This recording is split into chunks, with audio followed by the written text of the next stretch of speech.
Well, New York's busiest airport is getting back to normal after several mishaps stranded passengers for days. A water main break flooded most of Terminal 4 at JFK International Airport yesterday. The cold weather has also led to more than 500 flight cancellations since last Thursday. And there have been equipment breakdowns, staffing shortages, and a stream of delays. Here's Kris Van Cleave. I've been here for over 24 hours. Other people are here over 72 hours. It's ridiculous. I just want to go home. We've all been here for over 16 hours. This was the scene at New York's largest airport over the weekend. Delays and cancellations led to confusion. I am so angry, words can't even express how I feel right now. And mass frustration from passengers. We want a refund. We want to be compensated. Sunday afternoon, it got worse when a water main break closed down most of Terminal 4. Crews worked to quickly sweep the floodwaters into the street, but with nearly 3 inches of water gushing into the terminal, most of it was closed and power temporarily shut off, leaving travelers in the dark and without heat in frigid temperatures. Issues at the airport began with Thursday's snowstorm. 130 flights were canceled Saturday. Some planes waited hours to get to a gate, with passengers reporting being stuck on the tarmac for up to 20 hours. Desperate travelers slept on suitcases and on the baggage carousel. There was another headache Saturday when 2 planes clipped one another near Terminal 4, causing even more delays. We regard it as completely unacceptable. The Port Authority, which runs the airport, admits there was a breakdown. New York Senator Chuck Schumer is calling for a thorough review of what went wrong. Look, it was very, very cold, so you cut them a little slack. But what happened at Kennedy Airport went way beyond cutting a little slack. It seemed almost everything broke down. It seemed like a disaster. Kris Van Cleave joins us now from JFK. Kris, how did all of this happen?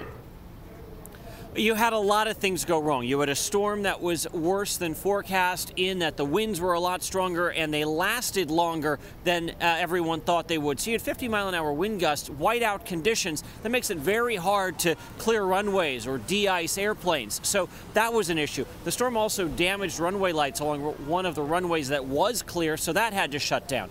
It's been horribly cold, which means equipment breaks. Things don't work as well in the cold.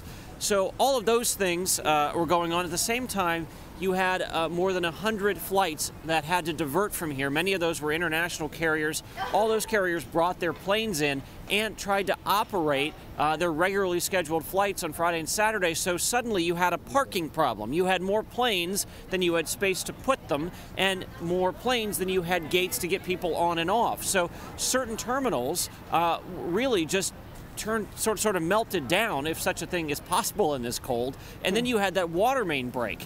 So it's been just one issue after another after another.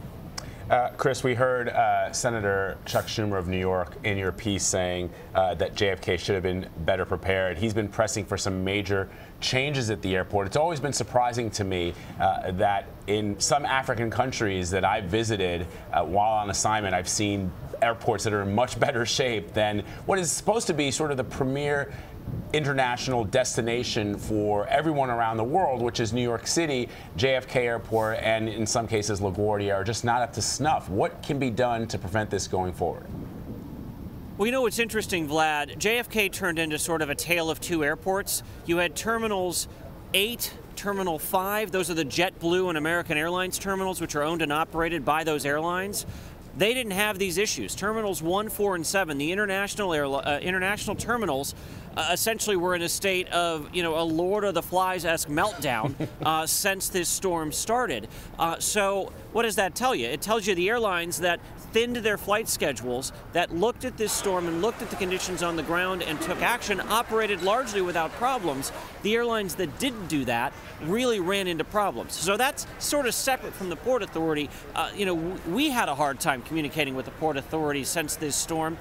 You talk to flyers in there, they'll tell you they weren't getting a lot of communication, so communication's a problem. I got the sense from the FAA that they weren't having a very easy time communicating with JFK here. So I think one of the things that you're going to have to look at is how much information about the conditions here was getting out to the international airlines, to the FAA. You know, the FAA's control here is the runways and the taxiways. If those were open and could handle flights coming in and out, the FAA is going to let that happen. They're not so much involved in the gate space issue, but when you basically had planes spilling out everywhere, you maybe needed to look at reducing how many aircraft could come into JFK, and it's not clear that that conversation happened at a point when it should have. All right, Kris Van Cleave at JFK Airport breaking it down for us. Kris, thank you so much. Sure thing.